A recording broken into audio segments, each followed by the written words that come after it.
আজ আমার ছাত্রের বুকে গুলি করা হয়েছে, আমার ভাইয়ের বুকে গুলি করা হয়েছে, আমার মায়ের বুক খালি করা হয়েছে। আমি শিক্ষক হিসেবে, কবি হিসেবে ঘরে বসে থাকতে পারি না। আমাদের এই মিছিল নিকট অতীত থেকে অনন্তকালের দিকে। আমরা বদর থেকে উহুদ হয়ে এখানে শত সংঘাতের মধ্যে এই শিবিরে এসে দাঁড়িয়েছি। কি প্রশ্ন করে আমরা কোথায় যাব? আমরা তো বলেছি আমাদের যাত্রা অনন্তকালের। উদয় অস্তের ক্লান্তি আমাদের কোনোদিনই বিহ্বল করতে পারেনি। আমাদের দেহ ক্ষতবিক্ষত, আমাদের রক্তে সবুজ হয়ে উঠেছিল মুতার প্রান্তর। পৃথিবীতে যত গোলাপ ফুল ফোটে তার বর্ণ আমাদের রক্ত, তার সুগন্ধ আমাদের নিঃশ্বাস বায়ু। আমাদের হাতে একটি মাত্র গ্রন্থ আল কুরআন। এই পবিত্র গ্রন্থ কোনোদিন কোনো অবস্থায় কোনো তৌহিদবাদীকে থামতে দেয়নি।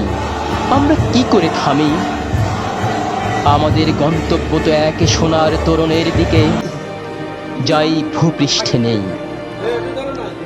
আমরা আমাদের সঙ্গীদের চেহারার ভিন্নতাকে গ্রাহ্যের মধ্যে আনি না, কারণ আমাদের আত্মার গুঞ্জন হু হু করে বলে, আমরা এক আত্মা, এক প্রাণ। শহীদের চেহারায় কোনো ভিন্নতা নেই।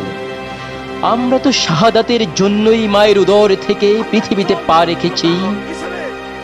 কেউ পাথরে, কেউ তাঁবুর ছায়ায়, কেউ মরুভূমির উষ্ণ বালু কিংবা সবুজ কোনো ঘাসের দেশে।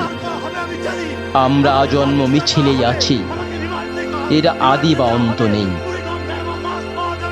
1500 বছর ধরে সভ্যতার উত্থান পতনে আমাদের পদশব্দ একটুও থামেনি।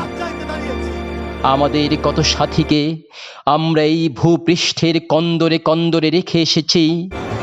তাদের কবরে ভবিষ্যতের গুঞ্জন একদিন মধুমক্ষিকার মতো গুঞ্জন তুলবে।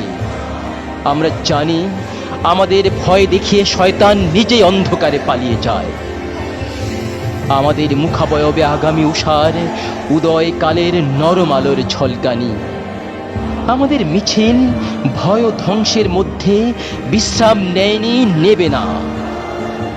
আমাদের পতাকায় কালিমা তাইয়েবা, আমাদের পতাকায় কালেমা তাইয়েবা। আমাদের এই বাণী কাউকে কোনোদিন থামতে দেয়নি, আমরাও থামবো না। আমাকে রিমান্ডে দেওয়া হবে, বুড়িগঙ্গায় আমার লাশ পাওয়া যাবে, আমাকে ফাঁসির কাস্টে ঝোলানো হবে। আমি নির্ভয়, আমি আজ দাঁড়িয়েছি আপনাদের সামনে, আমার ভাইয়ের বিচার চাইতে দাঁড়িয়েছি।